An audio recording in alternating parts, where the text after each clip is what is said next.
Hello, Wonder VAs! Magandang hapon po and welcome to our free webinar for today brought to you by Vein Philippines. Ako nga po pala si Blessy, isa po ako sa mga social media managers dito sa Vein Philippines and I'm with my beautiful co-host for today, Ma'am Glenna. Hi, Blessy. Good afternoon sa iyo and welcome to our Wonder VAs na linggo-linggo na nandito nag-a-attend ng ating free webinar brought to you by Bain Philippines. Ayan, welcome everyone. Pa-heart-heart naman dyan. Paramdam nyo naman ang pagmamahal. Magandang hapon po. And happy Friday! Friday today, guys. At nandito kayo ngayon. Thank you for joining our free webinar. Ito po ay again, libre. Walang babayaran. At natuto ka na, may free certificate ka pa. At meron pang cash prize sa games natin mamaya. Kaya abangan nyo yan, guys. Uy, thank you sa mga nagha-heart-heart. So, open pa po yung ating Zoom link. Maximum of 500 tayo guys. Kaya invite nyo yung mga gusto nyong isama. If you have friends, send nyo lang yung link. Kung may makakilala ka na gustong simulan yung virtual assistant journey niya, ay i-forward mo na rin sa kanya para libre naman to eh. Wala naman tayong Yes. babayaran, right? All right. So before we start our webinar, Ma'am Glenna will discuss the house rules of our webinar for today.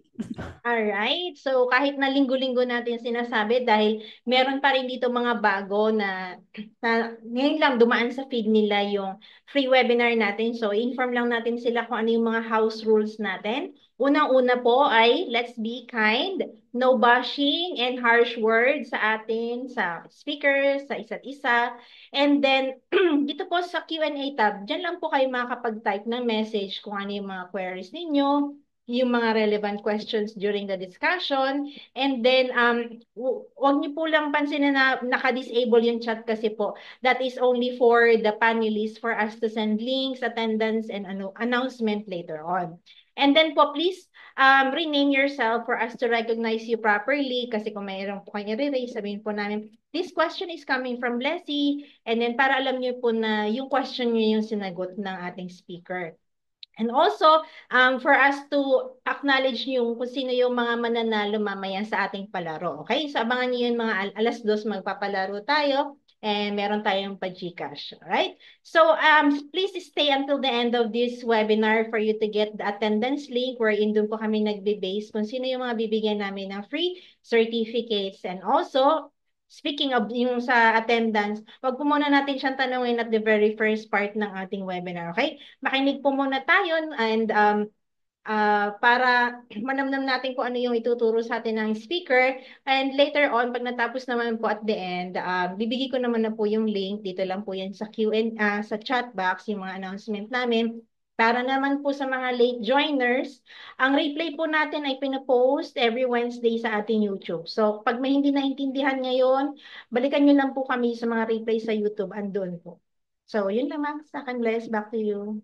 Thank you so much, Ma'am Glenna. Ayan guys, take note everything. So kung ngayon ay magsisimula na tayo ng ating webinar, excited na ba kayo? Pwede bang maramdaman yung excitement, yung wow reaction, yung nakaganon. Wow, ganon. Wow. Ah, yan. Oh, wow. Ay, grabe. Naramdaman namin talaga yung excitement. Sino man dito yung first timers? As in, ngayon lang siya naka-attend. Pwede ba yung ano naman, yung celebrate? Nakita niyo ba yung parang may mga And may poppers pop. dyan? Ganyan. Ayan. Ayan. Ayun. Ay, ang daming first timers. Welcome po. Thank you for joining and choosing your Friday. Simula ng Friday nyo ng maraming learnings at ayun, sana hindi ito yung first at sana hindi rin ito yung last. Sana ito yung start ng virtual assistant journey mo dito sa Vein Philippines. So sana ay magstay po tayo hanggang dulo at sobrang excited kami na magbigay ng, ayun po kasi talaga ang goal ng webinar na to, to give education, free education sa mga aspiring virtual assistant and also to give back to the virtual assistant community. Kaya po namin to ginagawa for free at talagang consistent po ito. Ilang years na, ay, 1 year na ba ma'am? Lagpas 1 year na to, no? Lagpas 1 year na tayo nagwo-webinar ng libre at walang binabayaran po lahat ng uma-attend dito. So, ayun guys, wag na natin tong patagalin. Welcome everyone at sobrang excited na kaming simulan ang webinar natin for today about, kita nyo naman, QuickBooks.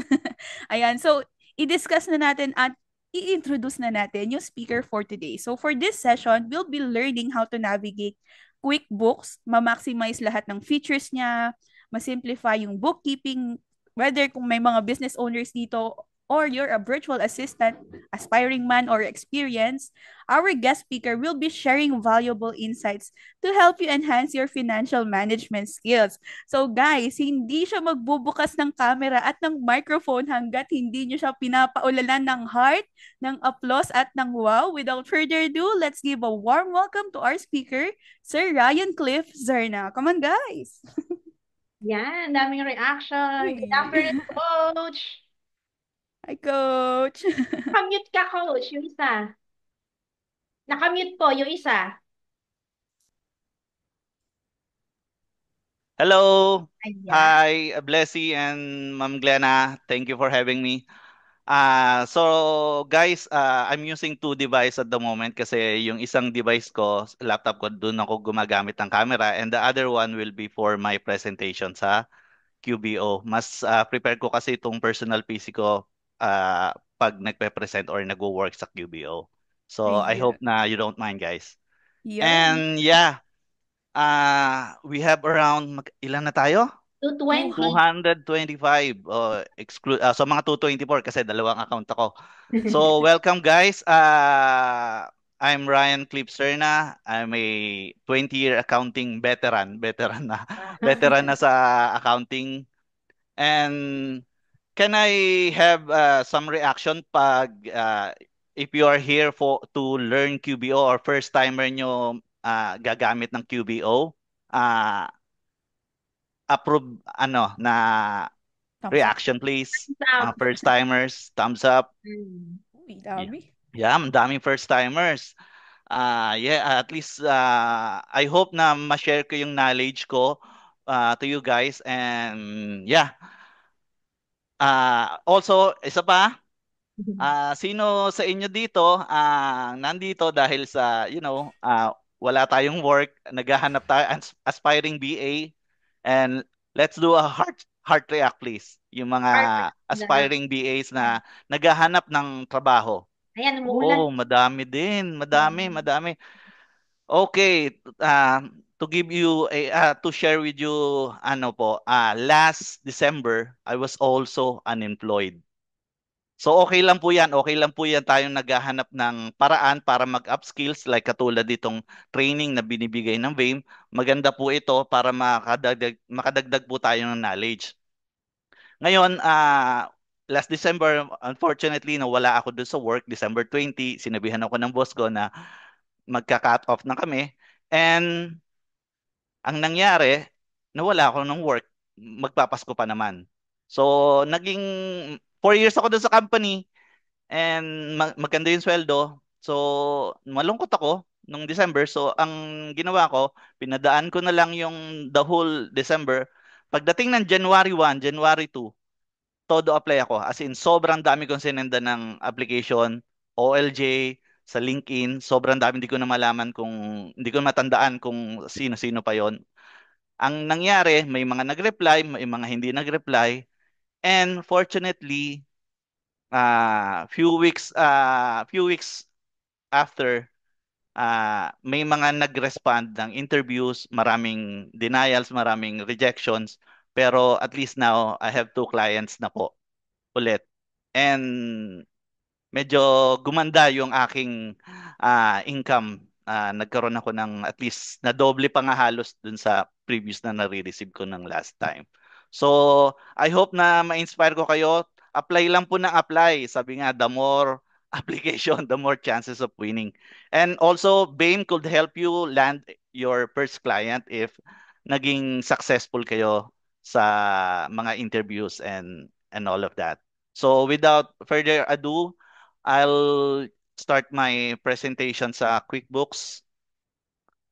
Ah, mag-short lang po tayo muna, introduction ng QuickBooks para at least may idea kayo kung ano yung QuickBooks and saan siya nanggaling. Okay, so let's Okay, sorry Ang hirap kasi dalawa ang aking okay, okay.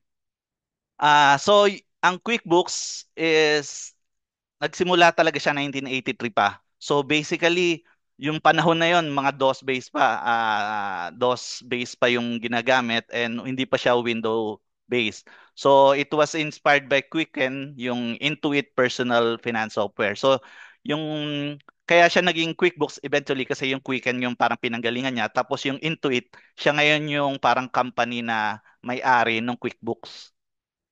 So since na ang QuickBooks naging advantage niya kasi isa siya sa sobrang madaling gamitin na accounting software. Compared sa mga ibang software na medyo complicated na like ito, yung Peachtree, ah sa mga beginner napakadaling matutunan ng QuickBooks kasi very user-friendly po siya. Then ito yung example ng unang-unang QuickBooks, DOS-based pa, kulay blue, yung kailangan mo CTR monitor pa. So ganyan yung itsura niya. So, ganyan, mag-encode sila dati, magpasok ng mga transaction sa QuickBooks. Tapos, nung 1992, na-launch na yung first na QuickBooks sa DOS base, and sa Windows. Tapos nagkaroon din ng QuickBooks noong 2000 na expand into Pro, Premier, and Enterprise. Nagkaroon ng maraming version ang QuickBooks. Then eventually yung sa sobrang ease of use, sobrang ganda ng QuickBooks, naging almost 80% of the US market, na small businesses, small medium businesses ay ginagamit ang QuickBooks. Kaya isa ito sa pinakamagandang accounting software na pag-aralan and ma-master if you are targeting US client. US client and Canadian client, QuickBooks talaga ginagamit nila. Tapos ito yung unang-unang QuickBooks na version 5 niya na window type, window based siya. Then, so no 2001, na-launch na yung QuickBooks Online, which is the QBO. Pero nung panahon na yon, medyo hindi pa ganun kaganda yung internet eh. Mabagal pa. So, at nagkaroon ng development sa cloud system kasi since na cloud siya, nasa internet yung mga data, nagkaroon ng improvement basically sa QBO until hanggang sa naging pumasok na itong QuickBooks, which is now, ito na yung ating pag-aaralan. Ito yung interface ng QuickBooks. Huwag kayong magulat or huwag kayong ma-overwhelmed sa information na nandyan. Basically, itong first interface nila is very useful to sa mga business owner kasi nakikita dito yung mga quick glance na invoices, outstanding invoices, yung mga sales. Ano lang to, makakatulong to sa mga mga owners ng company. So let's see. So ito na yung sample ng isa sa banking transactions or mga basically itong portion na to, yung bank transaction, this is where you are going, mga around 80% of your work is going here sa QuickBooks. So I'll end my presentation here and I'll go on QuickBooks na online, then yeah, and show you how to navigate it. Ah, Mabilis lang yung ginawa kong introduction doon para at least may idea kayo kung ano nangyari doon sa QuickBooks. Then, okay.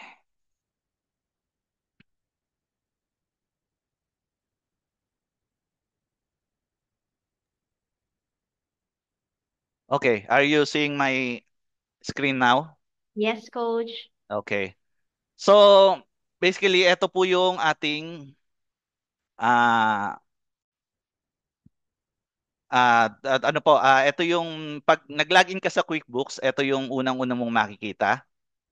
And usually, dito sa transactions, dito po yan sa transaction na tab. So etong nasa gilid, ito po yung mga categories ng inyong QuickBooks. So you can also view it here. So nahati po siya into four parts. Bali, may customer parts, may vendors parts, may team, and may other na na parts. Ito pong mga nandito, these are the transactions that you can do in QuickBooks. Sa customers, you can do invoice, receipt payment, statement, estimates, sales order, credit memo, sales receipts, and so on and so forth. So ito po yun. So mamaya madadaanan po natin sila lahat as we categorize the transactions. Kasi po ang gusto ko pang mangyari habang ginagawa natin itong pagka-categorize, which is around 80% ng ating trabaho ay nandito, and madadaanan na natin itong mga ibang module na ito. So okay, this is a sample company lang po ito. Mamaya pwede ko ibigay yung link kung saan nyo pa pwedeng ma-access. Same data nito. So ito naman ay free sa lahat and pwede nating pagpraktisan. No worries dahil hindi naman apektado, wala namang ibang company na naapektuhan dito sa sample na ito. Sa sample ano. So, ang first and the usual na ginagawa ko kapag pumapasok ako sa isang company, I always look into their chart of accounts. Sa chart of accounts po nila. So you can do transactions, then chart of accounts. Let's go here. So ano po ba yung chart of accounts? And sa mga may accounting experience sa inyo, mostly I think alam kung ano yung chart of accounts. Ito po yung listahan ng mga account numbers natin and account name na part ng ating general ledger, ng mga ledger. So nandito po yung mga banking, assets and expenses po. Nandito po lahat. So I always look into the income part. Ito po yung sa sales part. And also, tinitignan ko rin yung mga expenses kasi iba't ibang company, iba't iba yung kanilang expenses. Maaring iba-iba yung pangalan nila pero basically halos pare-pareha lang sila. Nagkakaiba-iba lang sa pangalan po. So what you can do is browse it and at least may fair idea kayo kung ano yung anong klaseng mga accounts yung ginagamit ng isang company. Para kapag nag-categorize kayo, mas madali nyo nang at least may idea kayo na may ganito pala, may meals and entertainment sila, may office expenses sila. So, madali nyo nang maika-categorize ang isang expense or isang transactions. So, let's go back again to bank transactions here. So napunan nyo, this one is, I'm here, yung naka-highlight, ito yung checking account. Then if I go here, ito yung savings. Then if I go here, this is the credit card account. So I have 3 bank accounts. So maaring mas marami pa yan sa may experience niyo. Pero for this example is may 3 bank account. Ngayon, these are connected sa bangko mismo. Kumbaga, nakakonect ito sa yung mga transaction. Kapag may transaction na nangyayari sa bangko, pumapasok na kagad dito. Kaya nga QuickBooks Online, once na magkaroon ng transactions after few hours, pumapasok na po yan dito. Automatic na once na connected ka sa bangko. So, madali naman pong mag-connect dito. Kaso hindi ko pwedeng mapakita kasi nga this is just a sample account. So, edit natin. And meron po yung option na connect bank account. So, ito po yung disconnected. Ito connected siya ngayon, currently connected. Tapos pwede mo siya i-disconnect. Pag disconnected siya, pwede mo siyang i-connect. Tapos hihingi siya ng login details sa banko. Then, yun na yung time na maiko-connect mo na yung banko, that particular account to your QuickBooks Online.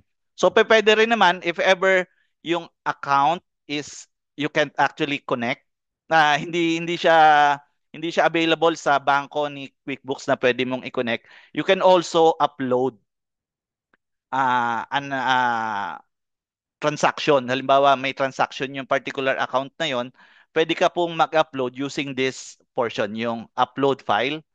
So, let's do a sample po.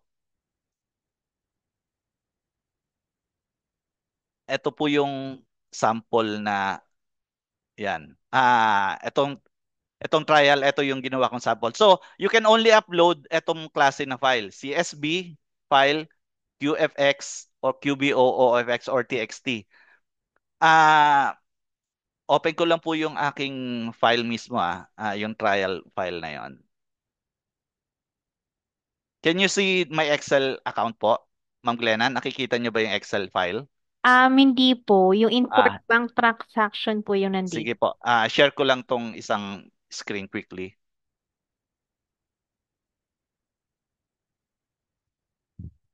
Where is that?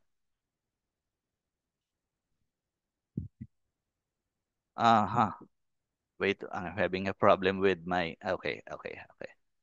Okay, Excel. Where is that?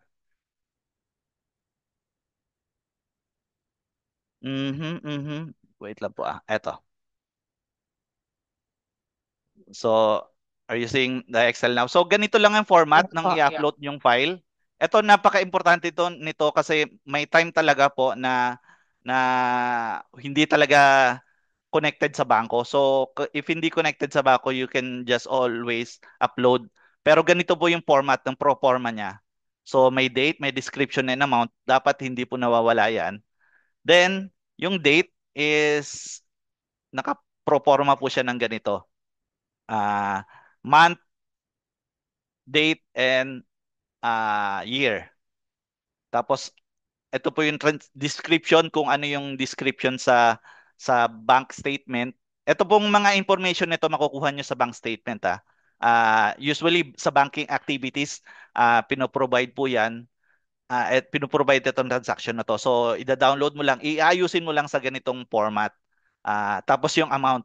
Yung amount naman po, yung positive is the debit and yung negative is yun yung credit. Tapos, ito lang naman yung kailangan mo, tatlong information lang, tatlong column lang. Then you can upload that. Tapos, use.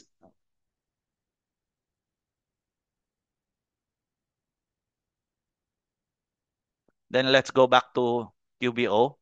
So ito, pag na-click ko na yung file, then next, then choose kung anong bank account. Or halimbawa sa checking siya, lagay natin. Unfortunately, for this example, hindi po tayo makakapag-upload ng sample file. Pero very basic na lang naman po 'yan ang mangyayari pag continue niyo yan, papipiliin kayo ng kung saan niyo i-assign yung date, details at saka amount. So pipiliin niyo lang, i-match-match niyo lang. Then next again, i-upload niyo na 'yon.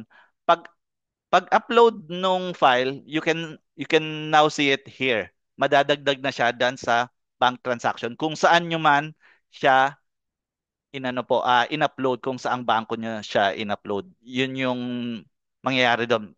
Papasok siya dito as uncategorized na account. So hindi pa po siya mare-record as book, hindi po siya recorded. Kumbaga, na-upload pa lang siya sa QBO, ika-categorize mo pa po. Okay? So,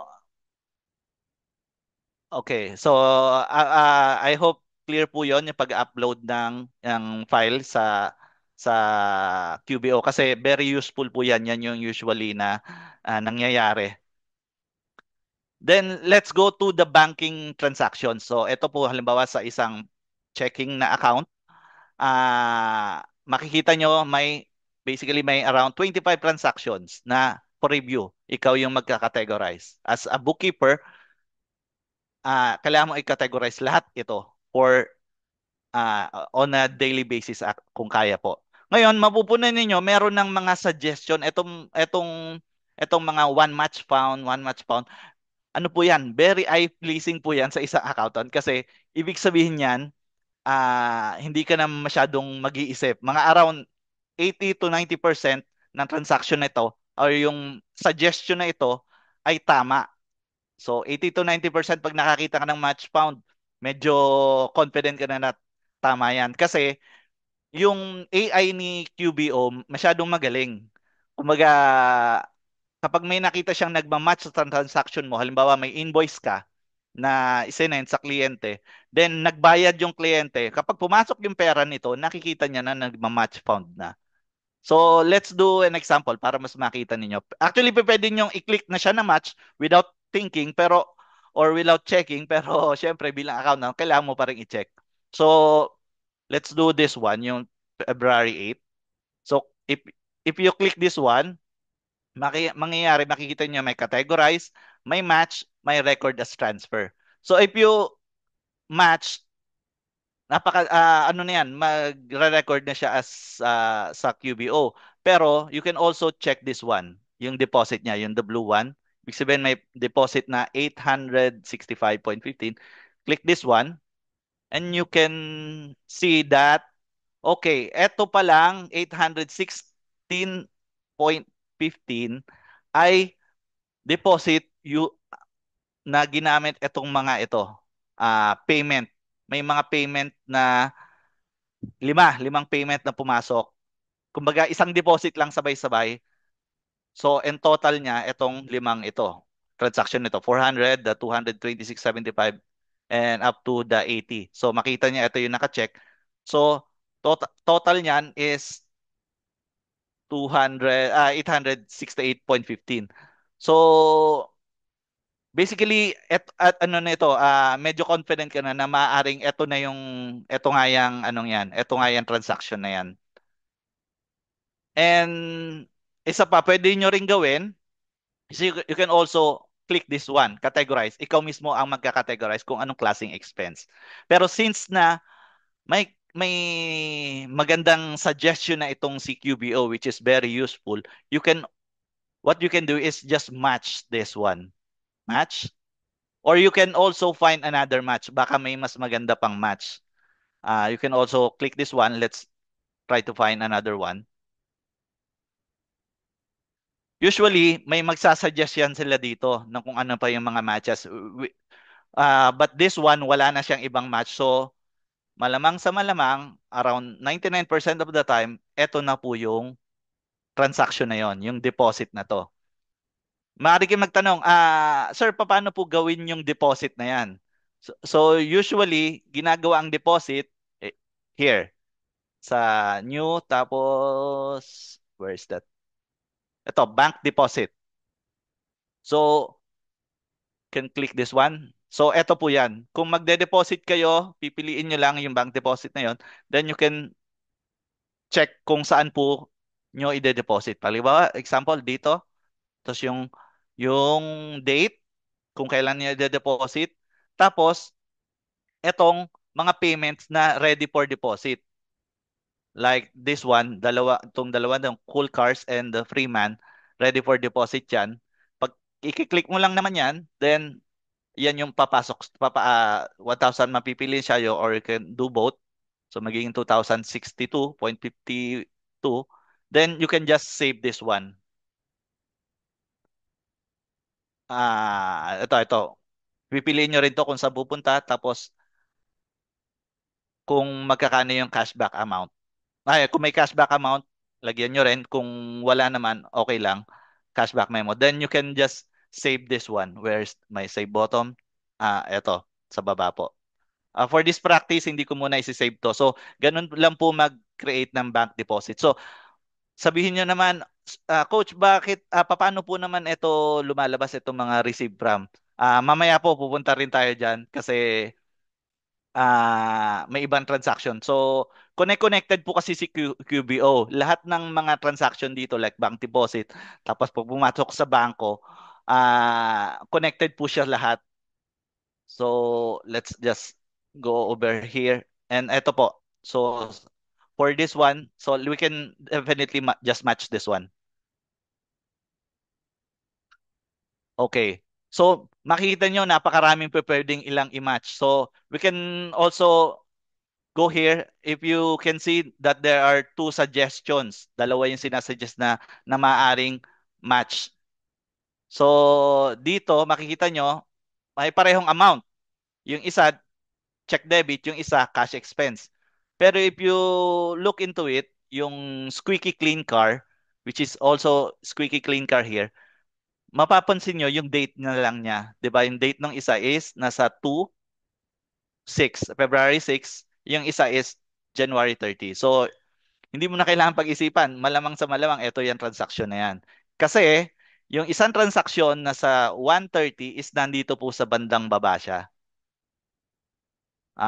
Squeaky clean, nasa na yun? Meron pa po, mamaya po makikita natin yan, si Squeaky Clean din. Meron din siyang transactions na 19.99. So you can choose na lang this one for this transaction. Ima-match nyo na lang uli yan.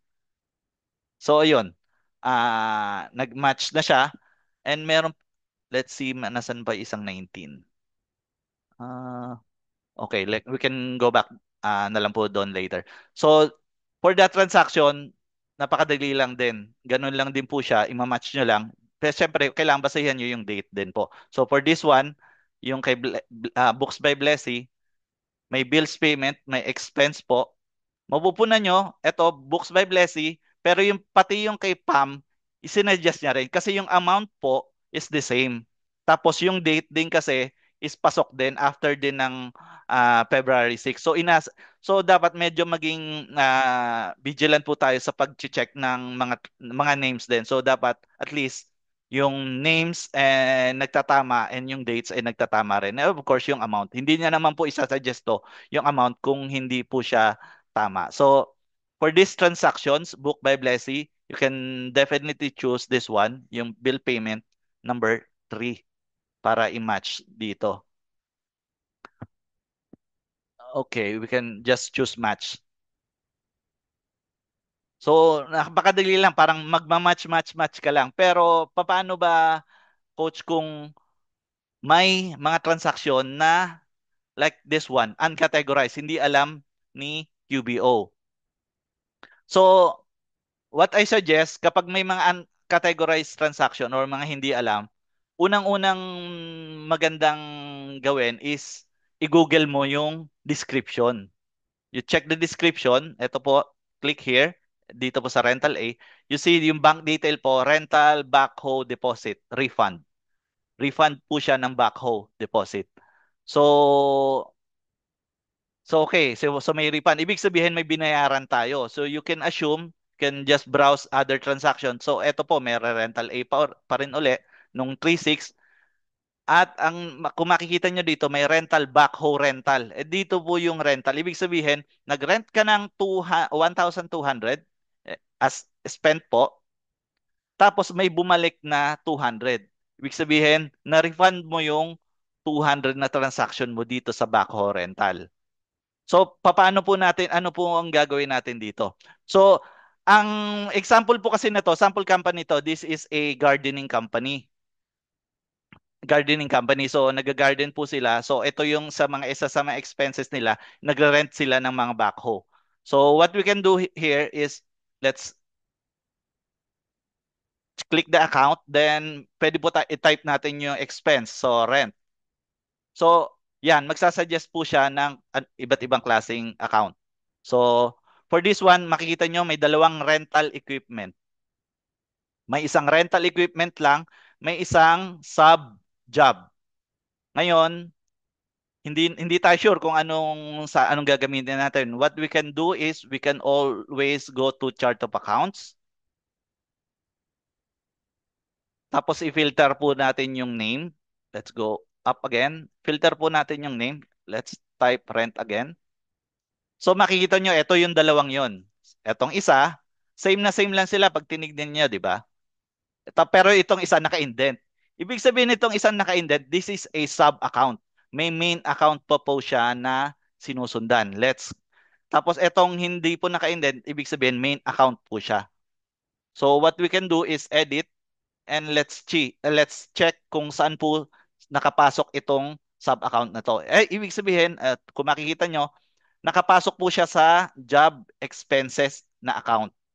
Ito pong job expenses account, this is a cost of goods sold account po. Cost of goods sold, if hindi kayo familiar, siya po yung gastos ng isang company sa pag create ng service na yon. Halimbawa, yun nga, 'di ba? Nagkontrata kayo ng landscaping. Isa sa gastos ninyo is yung backhoe. Yung backhoe na yon, dito po yun papasok sa particular na transaction na yan, dito po siya papasok sa equipment rental na yon. So ito pong sub-account, dito po natin siya ipapasok kasi particularly ginamit natin sa specific na transaction na yon. Coach, anong pagkakaiba nung dito sa rental account na to? Usually, itong major na rental account na to, yung mother account na to, ito po ay sa operation expense. Kasi po sa accounting, sa income statement po may dalawang klase na expenses. May expenses po tayo dito sa may tinatawag na cost of goods sold, yun po yung paating dinidiscuss ko kanina. And meron din po tayong operational expenses. Yung operational expenses po, ito po yung kumbaga lahat-lahatan na hindi natin ma-identify kung saang kung kaninong particular na client. Kumbaga, panglahatan, pang company-wide ginamit mo yung backhoe na yon. So usually nilalagay po natin diyan siya sa may mother account ng rental equipment. But for this particular transaction po, dito po natin siya ilalagay sa cost of goods sold na transaction because particularly po yung transaction na yon ay nangyari sa sa isang project na identified natin as cost of goods sold o yung parang puhunan po natin. Puhunan natin dun sa kontrata na yon. So what we can do here is ilagay po natin siya dito sa rental equipment. So we can also add yung payee. Pero kapag walang payee, wala pong problema yan. Pwede naman pong hindi ilagay. Pero mas maganda kung merong pay, kung alam nyo yung pangalan ng A-Rent, wala kasing A-Rental siya, oh. Okay, wala. So, you can always ignore na lang po yan. Ang importante po, itong account. Tapos, you can also put a product or service here. Pero for this one, hindi na kailangan din. Then, you can also put kung kaninong customer siya ilalagay. I mean, kung kaninong customer po siya ginamit. So, ito po yung kagandahan dito kay QBO. May time po kasi na may mga projects na billable na tinatawag. Ito po yung billable. Ibibill natin kay kliyente yung transaction na yon. Kumbaga hindi yun part ng ating kontrata. Ibibill natin siya pabalik kay kliyente para siya po yung magbabayad, no. Parang i-reimburse po natin. So, may features po siya na ganon. Etong QBO. So, para po magawa yon, you can mag-example po tayo, ilagay natin dito kay Cool Cars. Cool Cars. Yung expenses na equipment rental na yon. So, click natin yung billable. Then, okay na po. You can add na. So, pag in-add nyo na siya, magiging makakategorize na po siya. So, yung transaction na yun, nakategorize na siya, pupasok na po siya dito sa categorize. So, you can always undo your transaction. Bawang na-review ninyo, ay mali pala yung ginawa ko doon, you can always undo. Yun ang kagandahan dito kay QBO. Hindi nyo kailangang maging perfect every time. You can always undo your transactions. So, ito po yun. Pipiliin nyo lang po undo para bumalik po siya dito sa for review. So, okay. Let's go to yung billable na yon. Since na-discuss ko naman about sa billable na yun. Paano po ba yung kung halimbawa gusto ko nang i-invoice ngayon kay kliyente yon. So, let's go here sa add new sa invoice. Tapos, search lang po lang dito sa customer, si Cool Cars. Cool Cars. Ayan po. So, pag sinearch yun si Cool Cars, automatic, ito pong lalabas na tong ano na to, parang add-ons na to, tong window na to. Pwede nyo na siyang i-add. Yung binayaran nyo, pwede nyo singilin kay kliyente na. Ay, kay Cool Cars for this example. Ito pong example na to. You can add that. Tapos, sabihin nyo dito sa service is, actually, rental po ito. Services, pwede po nating ilagay yan dyan. Ay, bakit nawala? Undo. So, let's go here again. Ah, okay. Wait lang po ah. Balik tayo. Invoice, dito po sa customers. Then, let's go click find cool cars. Tapos lalabas uli po siya dito. So, hindi na po pala pa din nating i-edit itong portion na to. Pero we can always add design or we can always add another services or product. So, kompletuhin lang po natin yung kung may quantity tapos yung rate, automatic naman po niya na i-compute yan. Then, automatic na rin po siya mag-compute dito. Then, we can also add discount if you want. Discount by percentage or by value. And also, pwede rin po ilagay natin yung tax. And itong mga to is usually kapag yung company naman matagal na, usually nakasetup na tong mga to sa kanila, tong mga taxes, tapos pati itong mga customers. So what we can do here is pag okay na po siya, then we can save and send na po siya. Let's try po natin i-save. Tapos ito po yan, ito po yung kanyang parang format. So magsisend po siya ng invoice. You can always change this one. Tapos ito po yung preview niya. So ito yung isi-send natin. So pag sinend po natin yan, papasok na po yan sa email ni Cool Cars. Ito po, since may email siya. So kapag binayaran niya ni Cool Cars, pag ginamit po niya yung link na ibinigay ng QBO, paying his cards or using his card or ACH po na payment, papasok na po yan sa ating bangko kagad. Ganun po yung nangyayari doon. Tapos, pag pumasok siya sa bangko, sa transactions, dito, isasuggest na automatic ni QBO kung para kaninong payment yon. So, yun po yung kagandahan nito ni QBO kasi nag-automatic suggest kagad siya. Kasi nga, since na nababasa niya kung kanino nang galing, yung amount, tsaka yung date, and kung pag may outstanding po tayong invoice dyan, nakikita, isasuggest niya na kagad po yun. So I hope maliwanag po yung nangyari doon yung transaction na yun sa pag-i-invoice. I can do another example later po. We can also if tinatanong ninyo saan yung customers, you can always nasa na ba yun? Go here po. Dito sa sales, yung customers po nandito, you can add customers here. So, eto po yan. You can add customers here by clicking just new customers. Ang importante lang naman po rito is yung display name, yung may asterisk po, hindi pa pwedeng mawala.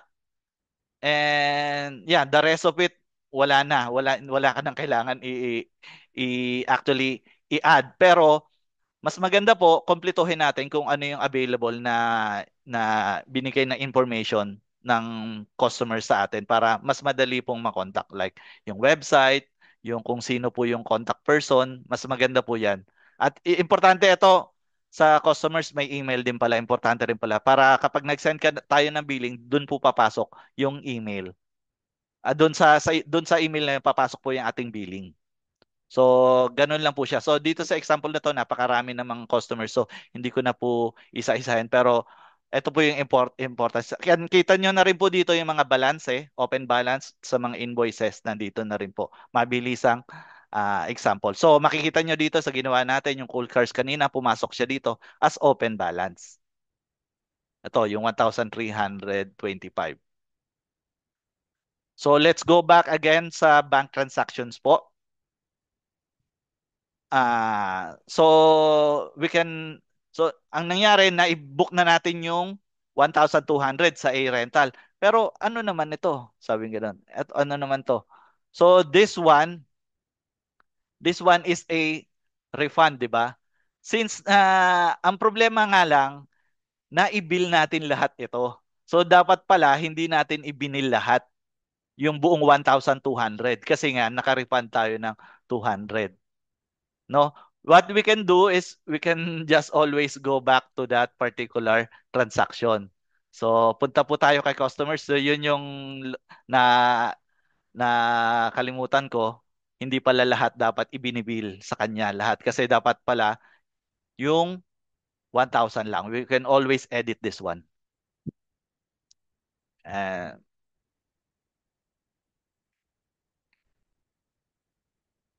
so, ito po yung invoice na yan. Bakit ba to lumalabas? So, view and edit. So, dapat pala itong 1,200 na to is 1,000 lang to. Kawawa naman. Si kliyente ko siya yung magbabayad tapos nag-refund sa atin. So, we can always just send and save here. Okay. Para maging fair po tayo. Tapos hindi ko na isi-send, ko-close ko na lang. So, assuming na isinend na natin po. So, ayan, nabago na siya. So, we can go back to the transactions na uli sa bangko. Ngayon, di ba po, ang binook natin siya as 1,200 ang nawala sa ating bangko kanina, 1,200 yon. Pero ang binilang natin kay client is 1,000. Kasi po, etong particular na to, na 200, dito naman po, ito po yung kumbaga magbubuo dun sa 1,200. So we can just do, ito po, categorize, tapos deposit po siya since na pumasok siya. Then, choose yung rental account po. So eventually, pag inad po natin yan, ang mangyayari dun sa ating expenses po, ang mangyayari na po yung 1,000 is receivable na po natin iyon kay kliyente, which is yung nakita nyo kanina na binil natin. Ganun po. So na-close na natin yung transaction na yon dun sa 1,200 na yon. And for this one, this is a new transaction. So this one we can also put this one to the job rental expenses. Ito, nag-suggest na siya, 'di ba? Kanina wala pa tong suggestion na to. Since na nakapaggawa tayo ng isang transaction, automatic natatandaan na yan ni QBO. Na next time na makita uli natin siya, isasuggest niya na kung ano yung huli nating ginamit na transaction sa kanya. So this one, we can always put this one sa job rental and we can just add it here. Kung wala pong customers, kung meron po customers pala, pwede uli nating ilagay yan dito. And kung hindi naman po siya billable sa customers, we can just put it.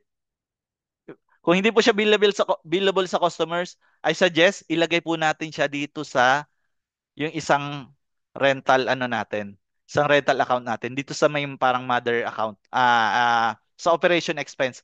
Kasi hindi po natin ma-identify kung saang particular customer siya, kung kaninong particular project, we can just put it here sa operational expense po natin as equipment rental. So okay naman din po yung ganong klaseng approach.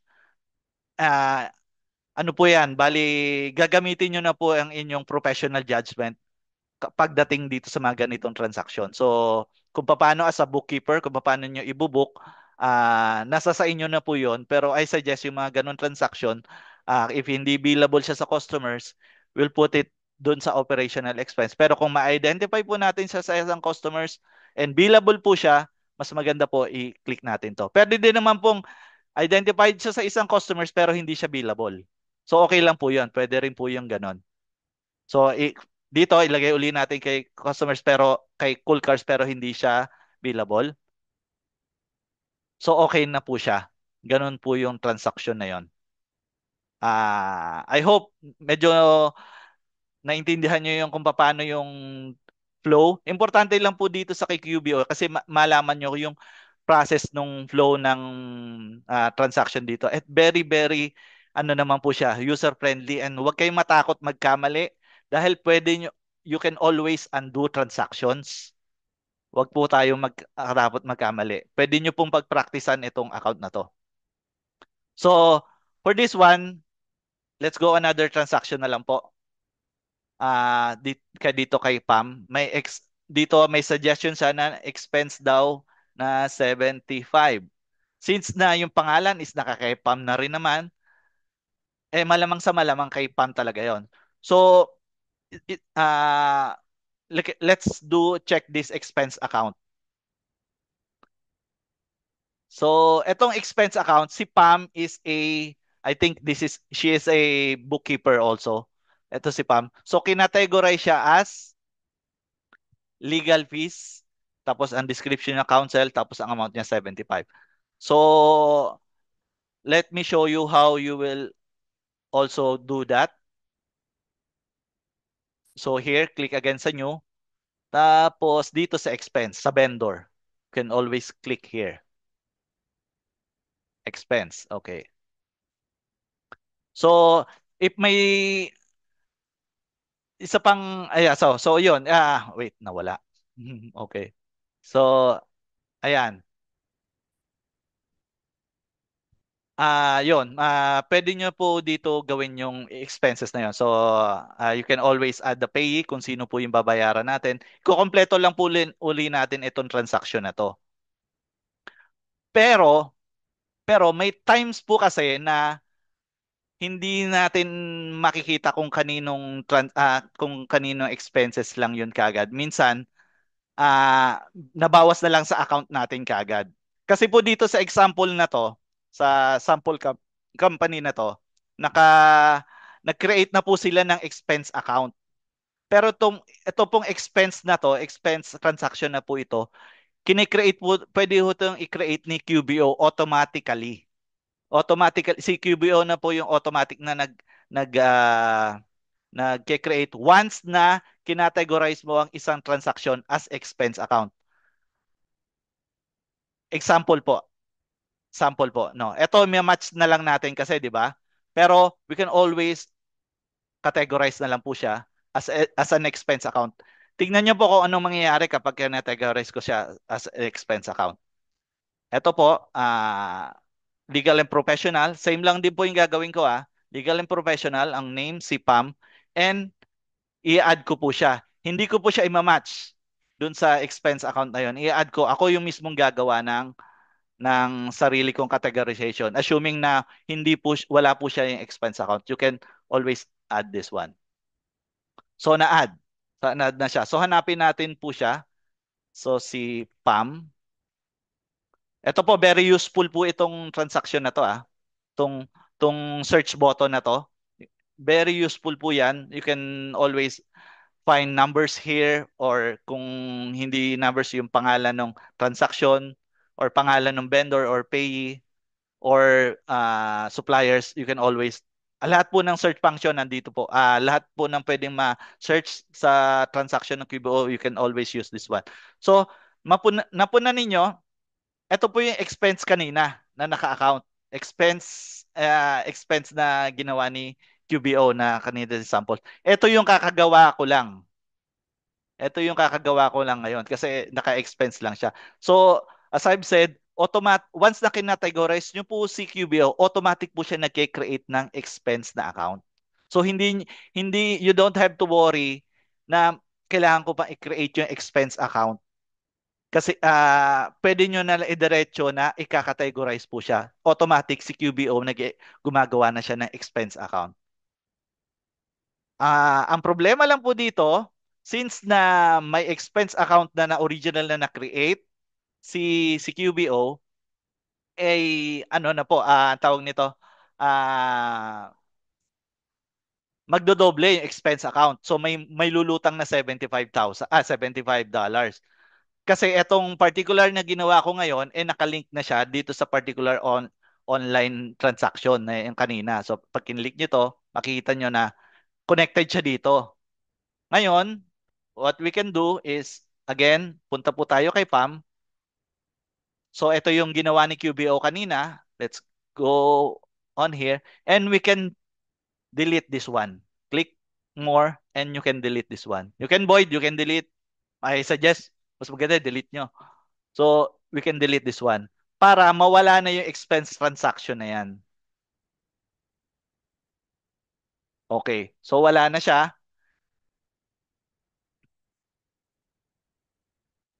So, yun. Wala na siya.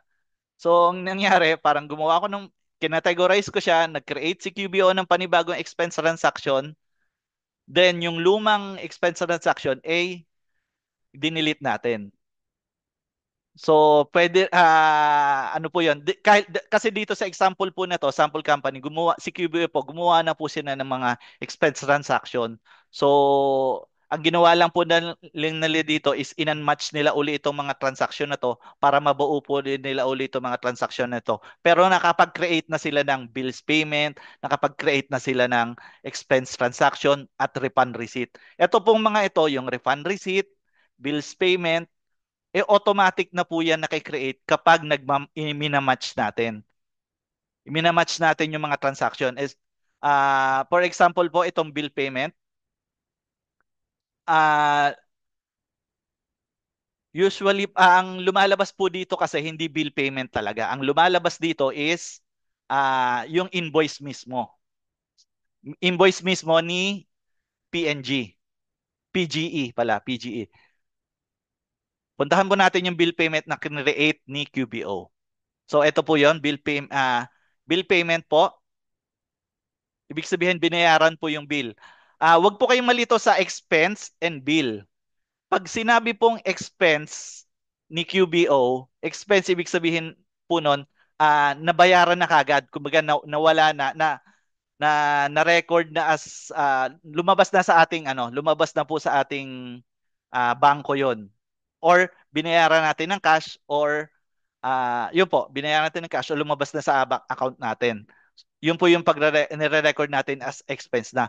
Pero po itong bill, pag nagki-create po tayo ng bill, yan po yung sa AP. Kumbaga, gumagawa lang po tayo ng accounts payable natin. Kumbaga, babayarin, mga utang. Yung isa kasi, expense is nabayaran mo na. Nalabas mo na yung pera. Itong bill is utang po or babayarin mo pa lang. Before pa pala ako pumunta dito sa bill payment, punta na lang po muna tayo sa bill. Sorry ah. So punta po tayo sa bill. Dito po siya sa bills. Expense po. 'Di ba sa expenses nga po may expenses and may bills. Again, yung expenses, ito po yung lumabas na kagad sa ating bank account. Nabayaran na natin. So pero hindi pa naka-record dito sa QBO. So pwede po tayo mag-upload ng resibo using this one. Expenses. Ito po, new transaction, expense halimbawa. Mag-upload po tayo, wag na po.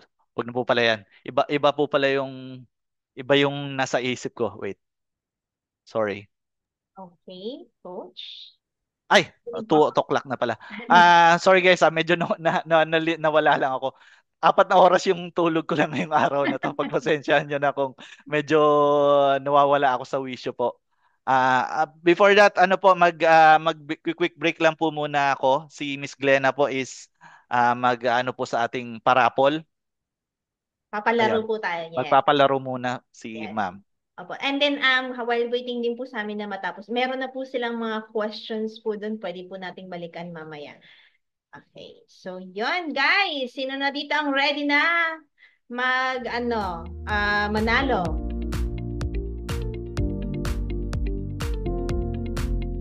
Balik tayo sa ating regular programming, coach.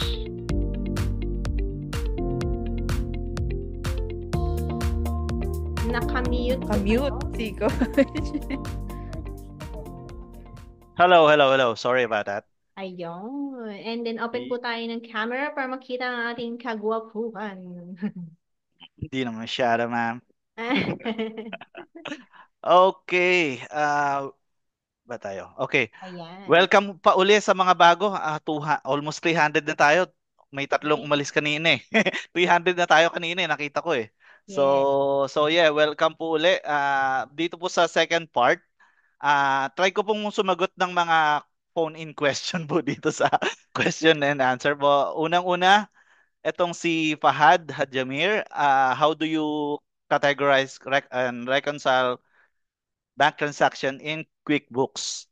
So, yung categorization nga po, you can do, kanina na-explain ko, you can just go here po sa mga bank transactions. Then, what you can do is categorize, match, or record as, no, sorry, wala. What you can do is categorize po ninyo kung alam ninyo kung ano na yung transaction na yon, or you can do is match. Ay, bakit pumupunta pa rin dyan? Or you can do as a record transfer. Kung may bank transfer lang po yan. Ito po mga record as transfer is, halimbawa po nagkaroon po ng bank transfer from checking to savings or savings to checking, or nagbayad po tayo ng credit card. You can do this one as a record transfer. Record transfer po, ino-auto suggest naman ito ni QBO. Kapag may nakita siya na transaction po na same date, same amount from two of your banks na nagja-jibe dun sa transaction na yon, sinasuggest niya na po yun as a transfer. So sa bank reconciliation po naman, you can go here po. Saan na nga siya? Dito rin po siya sa may transactions. Then you can do this reconcile.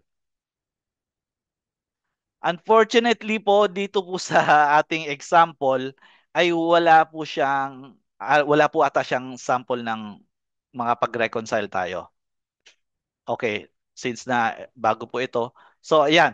So, pag meron pa po, wala pala siyang example. So, we can do here is pag na-receive po natin yung statement natin sa bangko, we want to reconcile we want to do bank reconciliation sa mga non-accounting or non-accounting major po or non-business major. Yung bank reconciliation po, ito po yung ibig sabihin na binabangga po natin, pinagmamatch po natin yung book or QuickBooks transaction natin versus dun sa bank statement po natin.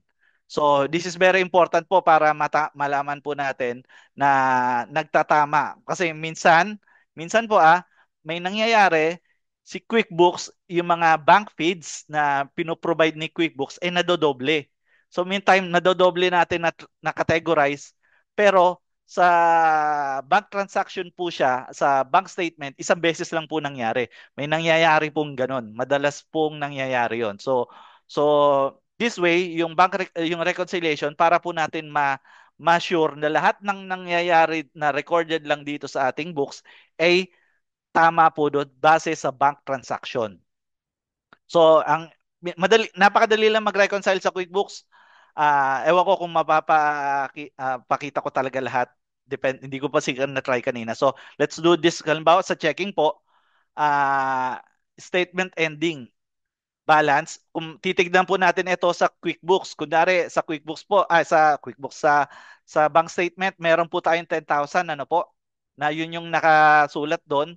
Tapos, yung ending po ng statement natin is, pagpalagay natin na 02, 02, sorry, 01/31/2025. Palagay po natin ayan yung nangyari, yan yung date na given na date na information. Pero bago po kayo bago po kayo mag-reconcile, mag-bank recon, make sure na lahat po ng banking transaction for that particular account ay categorize po. Pag-categorize po lahat ng January 31 and pababa. Okay lang yung February, pero dapat January 31 pababa, lahat po categorize para wala pong mamiss si QBO. Pero for these instances, hindi na po natin i-categorize lahat. Try natin kung makapag-reconcile tayo.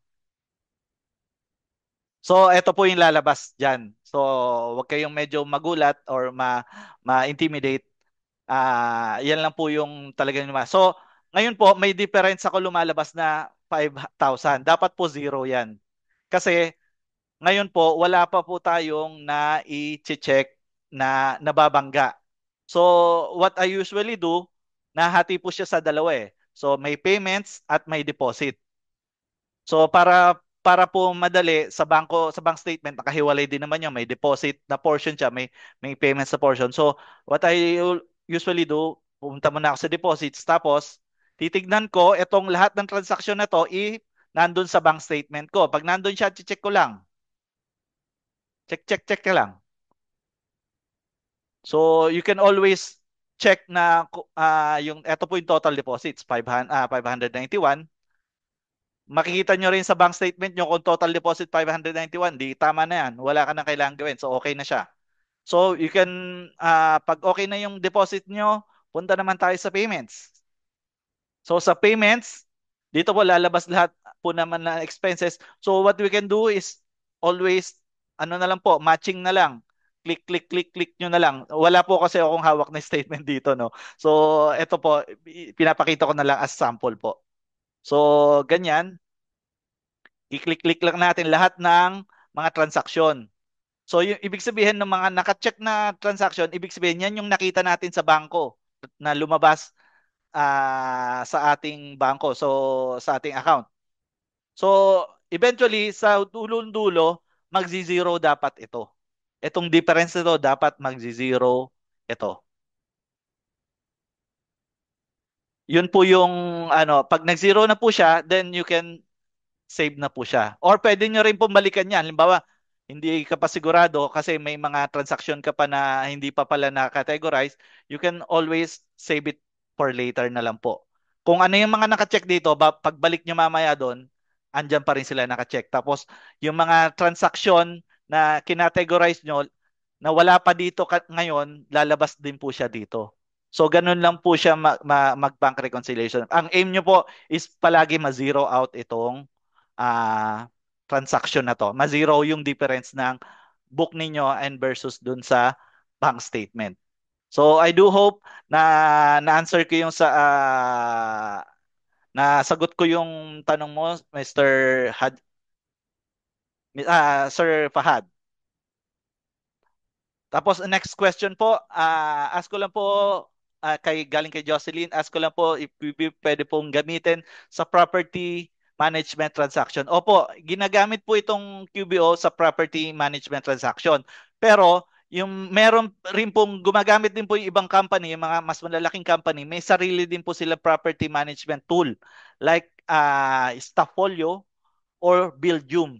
Yung Stafolio po and Buildium, that's the most used property management tool sa US ngayon kasi po napakaganda niya. And also, integrated po siya dito sa QBO. Ibig sabihin na integrated, lahat po ng mga transaction nyo doon, pwede po siyang kumbaga pumapasok na kagad dito siya sa QBO. Nag-auto upload na po siya dito sa QBO. So, konting galaw-galaw na lang po ang gagawin niyo dito sa QBO at okay na siya. So, yes, pwede niyo siyang gamitin as a property management tool. Pero pag sobrang dami na po ng property na minamanage ninyo, I suggest gumamit po kayo ng mga yung ganon, yung nabanggit ko, Stafolio or Buildium. So, I hope, Jocelyn, nasagot ko yung sagot mo. Ay, sa tanong mo. Then, si Chris, hi coach, paano po mag-match po, ma-match mo na hindi mo pala mismong transaksyon, like partial payment pala, pero may ibang reference. So, yeah, great answer, great question po. Let's do that in in actual po. So, pagpalagay natin na na-match mo to, no? Tong hardware na to. Hicks hardware. So, na-match mo siya. Na-realize mo na bandang huli, may transaction pala dito na supposedly yung pala yung para sa transaction na yun. What you can do is just always go back here sa categorize. Tapos hanapin mo yung mali mo. Hanapin mo yung mali mo. Hanapin mo yung mali, then you can always undo.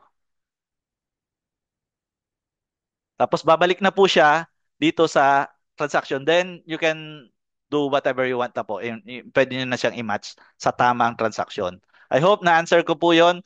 Also, Chris, we can also edit. So, ito yung kagandahan kay QuickBooks. Pwede mong edit. As long as may admin access ka, usually naman, pinoprovide naman yan ng isang company. Kapag high level yung access mo sa QBO, pwede ka mag-edit ng transaction mo.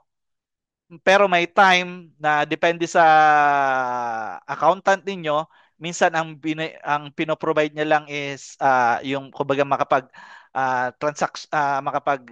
match ka, pero pag edit kailangan mo pa siyang i-request dun sa tao na yon or sa accountant na yon. Pero ay very seldom yung nangyayari ganon kasi usually pino-provide nila yung whole access sa isang bookkeeper or isang accountant.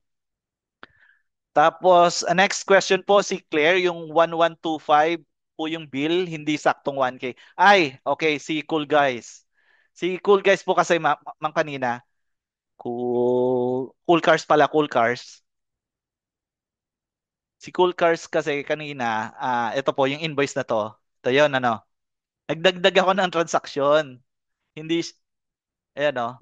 Nagdagdag po ako ng transaksyon. Nagdagdag ako ng design, nagdagdag ako ng fountain. Kaya naging total po niya is 1,125. Hindi lang po siya 1,000. Pero pwede rin po 1,000 lang. Pero since na ano ko, pinakita ko lang po sa inyo na pwede kang magdagdag. Hindi lang yung billable item ang pwede mong i-invoice kay kliyente. So I hope na answer ko yon. Claire.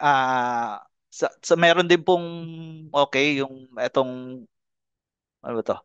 Certificate kay Anonymous o si ay wait. I don't have background po sa accounting, si Anonymous attendee.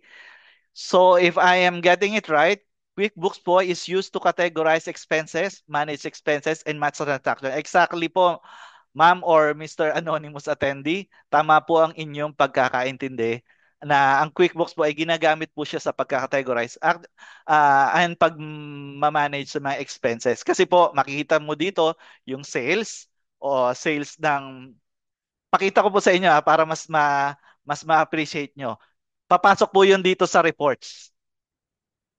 Sa reports po, may tatlong klase. May standard, may custom, may managed report. Yung standard po, ito po yan. Ito po usually ang nandyan. Yung may balance sheet and profit and loss. Ito po yung income statement. Then may other reports po. You can just check it. Hindi ko na po madidiscuss lahat-lahat yan. At nandito po rin yung summary ng mga pautang ninyo, kung sino yung may mga utang sa inyo at kung sino yung pinagkakautangan ninyo. Ito pala yung may pautang kayo, receivable, pautang ninyo, at yung pinagkakautangan nyo is yung accounts payable. So, sa custom reports po, pwede ho kayong gumawa dito ng custom report. Depende kung anong gusto niyo. Very effective din to. Pwede ko rin pakita sa inyo kung paano gumawa. Kasi madali lang naman to. So, let's example po. Gumagawa po ako ng accounting report ko ng year ng 2024 po, no? Gusto ko, kasi po, pag pumunta kayo dito sa standard report and pumunta po tayo dito sa profit and loss ratio or dito sa income statement, ang usually ang lumalabas po dito yung current year. So ito po yung current year, January 2025 to March 6 kung ano yung date ngayon. So yan po yung usually na lumalabas. Ngayon, doon po sa custom report, pwede nyo pong piliin kung anong year ninyo na gustong or kung anong months nyo gustong palabasin and kung ano yung design ng view ninyo, pwede nyo na pong gawin doon. And eventually, kapag babalikan nyo po yung ganong klaseng report, isang click nyo na lang, hindi nyo na po yung kailangan magpabalik-balik pa dito, magpunta dito this year or last year. Halimbawa po, ito po, no, punta po tayo sa last year, yan, buong 2024. Tapos dito sa display by columns, ibig sabihin po nito, tong by months, 12 months po, lalabas na sa column po. Tapos, try lang natin na i-run itong report. Run report.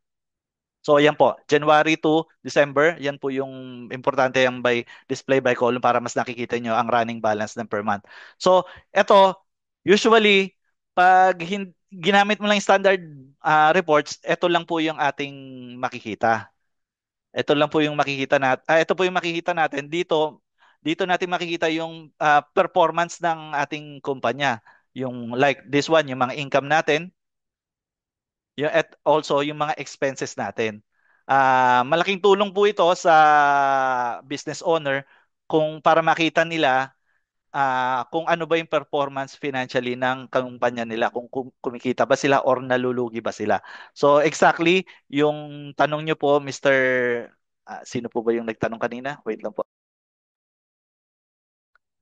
Ah, sorry. Wait lang. Asan na ba yun? Sa questions. Ma'am, hindi ko na makita yung mga questions. Nasaan na yun? Q&A. Yun. Ah, Yon, Sir Anonymous, I hope na tama, nasagot ko po yung inyong question. So balik po tayo, punta na po tayo lang dito sa report, ano, which is ito po yung isa sa importanteng gamit ni QBO. So para po yung sa mga ginagawa nating transaction, ginagawa nating categorization, expenses and income, and dito muna po natin makikita yung mga transaction na yon. So isa po sa report, ito yung profit and loss. ah Ito po yung standard report. So, pag paulit-ulit po nating pwedeng gawin ito, pero pwede rin po nating isave to para babalikan na lang natin next time to. Para po magawa yon, di ba, ginawa ko na itong last year, 2024, tapos may months, you can always do this one. Save customization, tapos pwede nyo pong palitan, lalagyan ko na lang ng pangalan ko. Nasaan na yun? Wala na naman. Ano pangalan ko? Then, save na lang po. Pag nagawa nyo na yon, can go back again sa reports. Tapos, punta na lang po tayo dito sa custom reports. Makikita nyo na po yung reports na ginawa nyo na parang preset na report ninyo. So, very maganda po yan para hindi na po, para makatipid po kayo ng oras. Yang sa paggawa ng preset ng mga reports. Very effective yan. Ako, lagi akong gumagawa niya para isa-isang click na lang. Mas maganda yung pangalan, mas kumpleto, kunyari profit and loss year 2024 o whole year 2024, ganun po. Pwede niyo pong gawin 'yon. Tapos may tanong, punta po ako sa another question. Ay wala na. Punta na ako sa babang-baba. Teka lang, ito na yung sa games kasi. Okay, balik lang po ako. Kay Abby. Sir, starting po ako ng QB. ABB, starting po ako ng QB, may mga companies po bang nag-accept ng walang QB certification? Meron po akong nakita online with payment po certificate. So, meron po. Actually, wala po akong QB certification. Once na may experience ka po, bibihira po yung company na nagtatanong na meron ka bang QBO certification. Hindi po hindi or QBO Pro Advisor certified.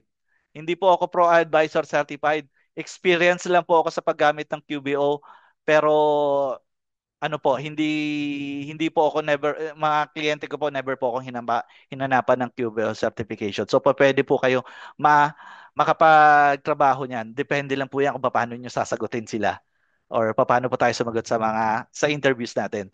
Tapos another question po, sir, magkano po ang estimate sa dapat namin sabihin for no QBO experience pero corporate experience po? Ma'am, ang SAP accounting is isa sa pinakamahirap na accounting tool ng ah, sa accounting world po. Isa sa po, experience ko na rin ng SAP, napakahirap ng SAP. Tapos ang SAP, nakaano lang po yan, very naka-categorize kung anong transaction lang pwede mong gawin. Kumbaga, very specific lang yung mga ginagawa mo. Although itong QBO, lahat-lahatan po siya, pero napakadali po ng mga transaction, napaka-user-friendly po nitong QBO. So you can always say na meron po akong trainings sa QBO, and ang usually sinasagot ko po dyan, I'm a fast learner. So, pag sinabi mo fast learner ka, tech savvy ka, sabihin mong ganon, usually nako-convince mo na kasi usually yung mga nagtatanong, hindi, wala rin naman silang alam sa QBO, wala rin naman silang alam sa pagbubooks. So tatanungin ka lang nila kung ano yung alam mo. So you can always say na medyo itaas mo yung sarili mo na may experience ka sa SAP na very simple lang naman, sabihin mo simple lang naman ng QuickBooks, may pwede ka namang manood na may nakakanood ka ng mga trainings and sa YouTube or like this one. So pwede mo pong gawin yon, sabihin yon, and definitely makakalan ka po ng client mo soon. Tapos may anonymous attendee naman po about QBO training na lang to. Tapos ito po, si Benedict de los Santos, what are the usual reports and often do you send those financial reports po? Usually, quick, lang po, balance sheet and profit and loss statement lang po or income statement. Yan lang po yung usually hinahanap ng isang company. Kasi actually, ano nga lang sila sa profit and loss eh. Kasi or sa income statement eh. Kasi po yan po talaga yung kumbaga bloodline ng isang kumpanya. Kung makikita mong pangit yung profit and loss mo or income statement mo eh baka time nang mag-isip-isip ka ng ibang paraan para ma-improve mo yung iyong financial numbers. Si anonymous attendee, no experience po ako pero na-hire. Ba, congratulations sir or ma'am. Tapos, ano po yung difference ng QBO at zero? Nice. Magandang tanong po, Miss Bambi Mia. Actually, napakaliit lang ng difference. Kasi si zero, as per my experience po kay zero, para po siyang copycat ni QBO. Para lang siyang copycat. Kasi nga po, medyo nauna po sa industry itong si QBO. Tapos itong si Zero, mas lately lang siya dumating. Although the Zero is usually ginagamit po siya sa Australian clients and sa European clients. So kung gusto mo magkaroon ng Australian clients or European clients, Zero po yung gamitin nyo. Pero kung gusto nyo ay US client or gusto nyo Canadian client, doon po kayo sa QBO. Pero itong dalawang to parang ano yan, magkapatid sa labas. Magkamukha lang sila halos ng transaction. So, kapag magaling ka sa QBO, napakadali nang mag-transition into zero. Tapos, another question po.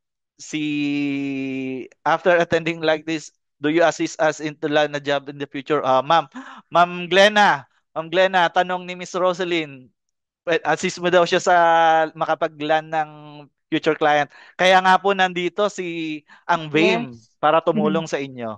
Yes po, punta lang po sa Facebook page namin, nandun po yung mga hiring post po, and then apply lang. Yes. Actually, nag-iisa rin ako sa applicant ng VAME. To give you an idea, kaya po ako nakapag-connect sa VAME, nag-apply din po ako dati sa kanila. Tapos nataasan ata sila sa rate ko. Yes, Kaya high-end si Coach Ryan. kaya hindi ano. So ito po bigyan ko lang kayo ng idea para po makatulong po sa inyo sa sa BA ano to po ninyo aspiring ano po mga aspiring BA. Isa po sa medyo maganda or nasa magandang rate po is yung pagiging ah, bookkeeper, bookkeeper or accountant. Pag bookkeeper or accountant, usually po mas mataas ang rate niyan sa mga tinatawag na general BA. So, pag QB, in terms of rate, I could say na pag bookkeeper yung hinahanap na work, huwag kayong accept ng below $4 or $3. Don't accept that. At least $5 po ang minimum po ninyo na i-accept. Bakit po? Kasi para maitaas po natin yung standards. Kasi hindi po na madali ang pagbubookkeep. Hindi po siya madali. Kailangan po siya na experience and usually at least may business experience ka or business course ka po. Kung medyo experience ka na naman, katulad ko, pwede kang humingi ng above $8 an hour. So, ayun po, maganda po siyang source of income talaga. And if ever, kung mapunta kayo dito sa industry na to, and I do hope na makita ko kayo dito sa industry nito, hindi na kayo babalik sa corporate job dito sa Pilipinas kasi nauubos lang ang oras natin sa traffic and all of that and yung mga office politics. I don't wanna go into that pero yun po yung reality. Yun po yung reality. So, pwede po bang maglagay ng Q&A sa attendance form mamaya kasi may disabled po ang chat. Ay, okay. Nasagot na po yan. Ah, okay. Okay. Another one, si Bambi uli. May bayad po ba paggamit ng Cuba? Opo, ma'am, may bayad po. Ang minimum po nito monthly is nasa around $20 po. Pagkakaalam ko, yung minimum nila. Yun yung very basic na ano nila, na features nila. Wala po yung payroll. Wala po yung payroll. Kasi itong payroll, ano po, module po nila, special po ito. Walang payroll and wala rin po yung inventory management na module. Meron po silang ganun eh. May inventory management module sila, may payroll module. Pero doon po yung sa mga higher end na subscription po yun. So, pero pinaka-basic lang po, QBO, $20 a month, pwede po yan. And usually, binabayaran naman po yan ng mga client.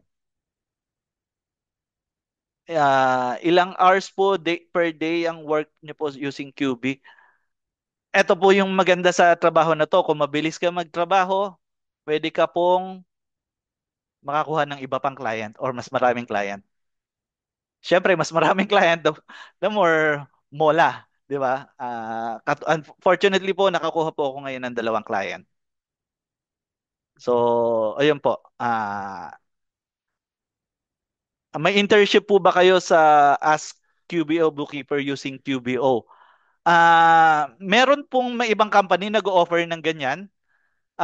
Pero I suggest na i-follow nyo si Hector Moya sa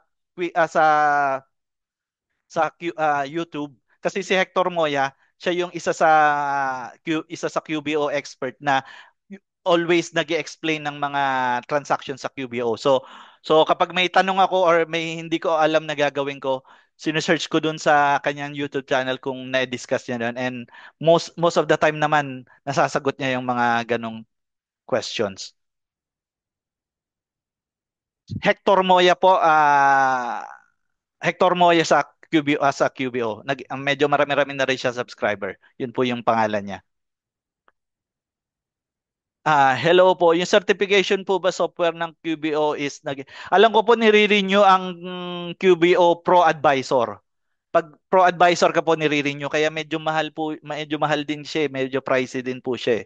So, kaya ako hindi ako kumukuha ng ganun. Pero bihira naman po. I suggest wag na muna kayong kumuha ng ganun kasi hindi naman yon assurance na makakalan ka ng job pag QBO Pro Advisor ka. How sa tax report po, hindi po sakop ng ating transaction do. Medyo madugo po ang tax. Kailangan po ng mas maganda po may tax expert po ang nagdi-discuss diyan. Usually naman sa mga company sa US, they will just ask you to do the transaction po, yung categorization, yung preparation ng mga reports na to. Then, meron po, nag-hire po sila ng separate na tax accountant, which is yun po yung gumagawa ng tax report. So, wag nyo nang problemahin po yun kapag US or Canadian account po yung inyong nakuha. Yon, recommended rate for first timer estimate. Ayun nga po, nabanggit ko na. Don't accept less than $4 an hour. Huwag po kayo pang magpapalobol. Flexi time po ba? Yes, ang bookkeeper is a flexi time po siya. Depende po 'yon sa agreement ninyo ng client ninyo. Mostly naman ang client ko is flexible naman, pero yun nga yung huli kong client ngayon medyo napupuyat ako kasi on training pa ako. Hindi kasi QBO yung gamit namin, ibang software yung ginagamit namin. Si Magbangis 8. Yung 8 po is industry standard po siya sa senior level po na accountant. Medyo experience po na accountant. Yung $8 po is an average. Meron po akong kilala mga nag-around 12 pa sila. $12 per hour or more than. Ah, job sites po na recommended. Yan. Of course, yung follow nyo po yung BAME Philippines. Also, nakahanap po ako ng kliyente sa onlinejob.ph. Or OLJ, Online Job PH. Baka makita nyo rin yung posting nila, Ma'am Glenna dyan. Nandyan din po sila sa OLJ. Do you conduct trainings po as a coach with apprenticeship? Ngayon po, wala pa po sa pipeline ko yan dahil medyo nag-adjust pa po ako doon sa second client ko. But I do hope na eventually si Vame gumawa ng ganitong apprenticeship, and kunin din ako nila eventually kasi mas deeper pa po sana yung pwede nating i-discuss dito sa QBO. Kaso ano po tayo, medyo gahol po tayo. Yung 2 hours is not enough actually po. Tinakal ko lang po yung medyo mga important sides ng QBO, pero definitely mas marami pa po tayong kailangan i-discuss dito. Actually nawala na nga ako. So Pero coach, So, question lang, okay na yung discussion? opo, pwede na yun kasi nabanggit ko na rin naman yun sa invoices, sa receipts and kung paano mag-bank reconciliation. Basically, halos na-touch na rin naman natin lahat ng subjects. Okay. Yes. Okay. Kaya ngayon sumasagot na lang ako ng question and answer. Okay. Opo. Yung mga Pero ilan ito po? pa po, may isa pa akong additional, sorry ah. May isa Okay. pa akong additional. So, isa po dito sa usually sa QBO kasi may experience po tayo na hindi po ganito yung match. May match siya. Hindi po lahat na palaging may match. Around 20% yan, hindi yan nagsasuggest si QBO. So, ang friend nyo po dito, bali, ay si Google. So, si Google talaga yung magiging friend ninyo. Ang gagawin nyo na lang is you go onto the description, tignan nyo kung sino yung book by Bessie na yan kung makikita nyo sa Google. Usually naman, lumalabas siya. Kunyari, itong si Hicks Hardware. Kapag ginugol nyo itong si Hicks Hardware, siya ay isang hardware store ng feeds and farm supplies. So, supplies. Ibig sabihin, ah, you can book it this as a supply kung wala po siya dito wala po siyang suggestion dito. So, definitely yung Google po laking bagay po dito sa pagka-categorize niyo. Minsan kasi yung bank transaction talaga napaka-limited lang ng mga information na nakasulat. Hindi po kasi mahabang text yung pwede nilang ilagay doon. So, talagang kailangan yung gamitin si Google para ma-categorize nyo kung anong transaction. Kailangan nyo lang naman malaman kung kaninong company ibinayad. Tapos pag search yun sa Google kung anong klaseng company siya, kunyari it's a retail company or it's a parang ice cream shop or restaurant, you can put that as a meals and entertainment. So, yun po. Malaking bagay talaga si Google. Sige, ma'am. Mang Lena? Siguro, para hindi ka masyado mapagod, coach, mga 3 questions na lang. Okay, okay. Okay. Three question pa po. Okay, Nasaan na 3 ba na yun? lang po. Teka lang ha.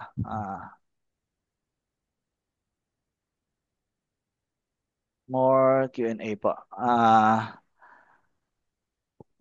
Wait po Hector, Hector ano po sir? Oh yes, Hector Moya. Sorry Christine. Okay po. Si Jaya. Teka, ano yung tanong mo, Jaya?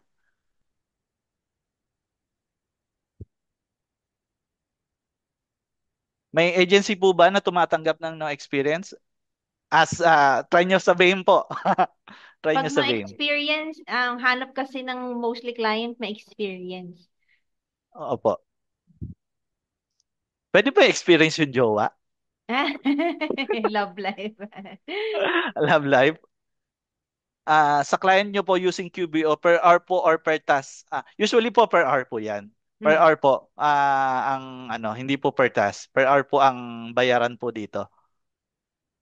If I will avail free QBO trial, yung pong pinakamahal na plan, I will tapos cancel ka after trial. Pwede naman yun, ganun po. Pwede naman yung i-avail tapos cancel yung after trial. Actually, nag-offer din silang 1 month free trial. So, walang problema po yun. Paano ulit pumasok yung bank transaction? So, yun po, tatlong way po para pumasok yung bank transaction. Pwede nyo pong, actually, apat po dito sa particular example na to. Pwede nyo pong i-categorize. Diretso nyo po i-categorize siya. Pwede nyo rin pong i-find match. Pwede po nating gawin dito is find match. Or kapag wala po pong lumalabas dito, you can find this one, find match. Usually naman nagsasuggest yan si QBO. So ayan po, may ito po, multiple matches siya. May matches sa dito, 5, may match siya na 4, may match siya na check. So ang pinaka ano niyo po diyan is titingnan niyo ngayon yan kung sino po yung tama dito sa match. Sinasuggest ni QBO. Suggestion lang naman to. So eto ba ang 5 to? Eto bang 4 na to or etong nag-iisang to? So malamang sa malamang itong Ito nag-iisang yan. nag-iisa. Yang. Opo. So you can match na lang po yan. Okay. Opo. Yan. Okay po. Nakatatlo na si coach. Sige Madagdag po. ko lang doon kanina kasi para may narinig ako yung sa certification sa QuickBooks. Meron kaming client niya, naghahanap sila ng certificate. Mostly kapag CPA. Pero pag bookkeeper, hindi sila naghahanap. Pero mangilan-ngilan lang ang may naghahanap ng QuickBooks certification. Mahal kasi yan, di ba, Coach, kapag Opo, opo. nagpa-certify ka. QBO Pro Advisor po yung tawag nila doon. Yung Pro Mm, Advisor ka, medyo mahal siya. So, mahal. kung siguro kung CPA ka, I think wala naman siguro CPA ngayon dito. So, yun. Kung CPA ka siguro, pwede mong gawin yun. Pwede Mm. ka mag-pro advisor. Pero kailangan mo pang i-test kasi yun. Magte-test ka pa po. Mag Oh. may aral pa po yun. Mag-aaral ka tapos Huwag niyo na magte-test. muna Kailangan mo unahin ipasa yun. yun. O, Basta wag mo na maganda. yun. Kailangan Mm. intindihin nyo muna, matuto muna kayo ng transaction. Matuto, Wag nyo, manavigate itong QuickBooks. yes, opo. Ma'am, binigay nyo ba yung link nung test drive? Nabigay nyo ba? Yung Pwede, test po, opo, test drive link. wala. Naisan niyo po ba sa akin, Coach? Message ko ulit sa inyo, ma'am. Eto, ma'am. Okay. Sige. Opo. Ito. I-share nyo na lang, ma'am, sa kanila. And ito po, may share si Ma'am Glenna. Ito po yung test live link. Ito po yung link nung ginagawa natin ngayon. Pwede nyo pong gawin yan sa bahay, pag-practicean nyo po para, kumbaga, may ano kayo, may mapaglalaroan kayo. Don't worry, hindi na, individual na po yan, nakasave po yan sa inyong, hindi po yan, pagka kinlose yan, hindi po yan siya nagsisave actually talaga sa cloud. So, Na-share ko na, so Coach. Andyan na. opo, yun po. Pwede nyo pong pag-practicean yan. Ayan. So, yun guys. Sana marami kayong natutunan kay Coach Ryan. So, let's wrap it up. Blessy. Yes, ayan, 'di ba? May pa-free ano pa tayo, freebie from Sir Ryan na pwede nating pagpraktisan, and kung talagang mahirap din kasi yung napapanood mo lang, maganda yung na-apply din natin. Tsaka Mm. na papapraktisan. Ayan. So let's wrap it up. Let's give our guest speaker Sir Ryan a round of applause, virtual round of applause, and heart. Lahat ng pwedeng reaction diyan, wag lang yung sad. Para sa ating guest speaker, for sharing all about QuickBooks. Thank you so much po. Alam kong kulang ang 2 hours at may mga nagre-request na po dito ng part 2, sir. Oh. Gusto At na ng mag-enroll part. na. Magpaano ka na? Magpa-course ka na, Coach. Oo nga, course na yan. Medyo ano pa yan, ma'am eh. Busy. Pag medyo ano na ako, Yan, settle yan. na ako dito sa second client ko. Medyo puyatan pa kasi. Busy si Oo nga. Coach. Buti nga naka-requestan ko yan eh. Yes, thank you so much, Coach, for your time, for sharing everything. At ang dami po talagang questions. So guys, i-upload namin yung webinar replay ng webinar na to on our YouTube channel, Work at Home by Vim Philippines. If you have questions, comment nyo lang dyan sa ating social platform. We have Facebook, we have Instagram, TikTok, Facebook group, LinkedIn, at yun nga po ang YouTube channel ng Vim Philippines. So, isa lang po ang account ng Vim Philippines. Wala po kaming Telegram at wala po kaming numbers sa pangalan. Only Vim Philippines lang po. So kung may makikita kayo, patulong po to report them, to block them kasi ang dami po talagang scammers ngayon. Mag-ingat po tayo, especially sa mga panahon na to ay tinitake advantage nila. So ayun lang, Basta, pa-like, basta, basta hindi nyo nakikita si Ma'am Blessy na nagti-TikTok doon sa site na yon. Hindi yun nako, yun, BAME. nako sir, ginagamit nga po Nakopya yung nga din siya video. eh. Kinokopya din yung video mo. Grabe naman. Opo, ginagrab po yung video, tinatakpan yung BIM. Kaya Sikat ka na pala, ma'am, ingat-ingat, Famous pa-check na, na lang po famous. talaga. Masyadong idol si Blessy. Uy, ano ba? Nakopya. Ayan. So, wala Salamat kaming po. Ayun guys, Telegram. pa-like and follow lang, pa-subscribe. Ayan. Wala po tayong Telegram. Yun lang po. So, yun lang. Back to you, Ma'am Glenna. Yes, ayan guys, nakasend na po dito ang ating link para sa attendance. So, yun. Sabi nga dito, please fill out the form for you to get your free certificate. If you can't access the message, access the link, message us on Facebook with your screenshot, proof na umattend kayo ng ating webinar, and then send nyo yung full name and email para masama kayo sa pag-generate namin ng ating certificates. Okay? So, yun, andito pa sila, 270 attendees. So, yay! So, picture na tayo. Souvenir with Coach Ryan. Taas ang mga kamay. Let's go, guys. Ayan. Thanks for staying until the end. Ang dami natin. Grabe. Ayan, promote natin. So, habang pinopromote natin, i-take na natin, sulitin na natin si Coach. Coach, baka meron ka dyang konting word of motivation. Yan, lalo sa mga nagsisimula pa lang, Opo. mga beginners. Ayan, go po. Opo. Sa mga aspiring na BA or sa mga nagtatry na pumasok sa industry na to, wag po kayong mawala ng pag-asa every time na may rejection. Kasi po, yung mga rejection niya yan yung dapat ginagamit yung fuel. Dapat yan yung ginagamit ninyong gasolina para mas lalo pang sipagan yung pag-a-apply and pag-a-upskill. Dahil nga po, makwento ko po sa inyo, last December 20 nawalan po ako ng trabaho. Napakalungkot po nun. Dahil tatlo po yung anak ko. So, naging ano po siya, naging inspirasyon po sa akin yung mga anak ko para ituloy yung tuloy yung laban ng buhay. Kumbaga, apply lang po ng apply, apply lang na apply. The more chances of winning nga, sabi nga, the more you apply, the more chances of winning. Kapag may rejection, hanggang sa yung tipong pag may nababasa kayo na rejection email, binabaliwala nyo na lang. Wala na kayong nararamdaman dun sa rejection na yun. Dumating po ako sa time na ganun. So sobrang dami nagre-reject. Wala na. Okay. Hindi ko kawalan. Kawalan niyo ako. Yes. Ganun yung naging thinking ko. And hopefully binigay po ni Lord yung fortunately binigay po ni Lord yung client ko ngayon. And also this yung BAME po na kapartner ko po dito sa ginagawa po namin na educational pagbabahagi po ng aming knowledge sa inyo. So, yun nga po, wag po tayong mawalan ng pag-asa. Kung gusto po Yes. nating mas gumaang yung buhay natin, maging mas maayos kasi po talaga once na pumunta ka sa sa pagiging BA, pusta ko po, hindi ka na po babalik sa pag-corporate world kahit operang ka pa ng 60 or 70,000. May Yes. nangyari po sa akin na ganun. Hindi naman po sa pagyayabang. May nangyari po sa akin na ganun. Hindi ko po tinanggap. Kasi nga po, sabi ko, makikitain ko naman yan dito. Nasa bahay pa ako. Naka-short lang. Yes. Sabi, iba talaga ang time freedom sa VA, sabi niya. Ganun. Opo. Iba po. Totoo Iba po. yan. Ayan.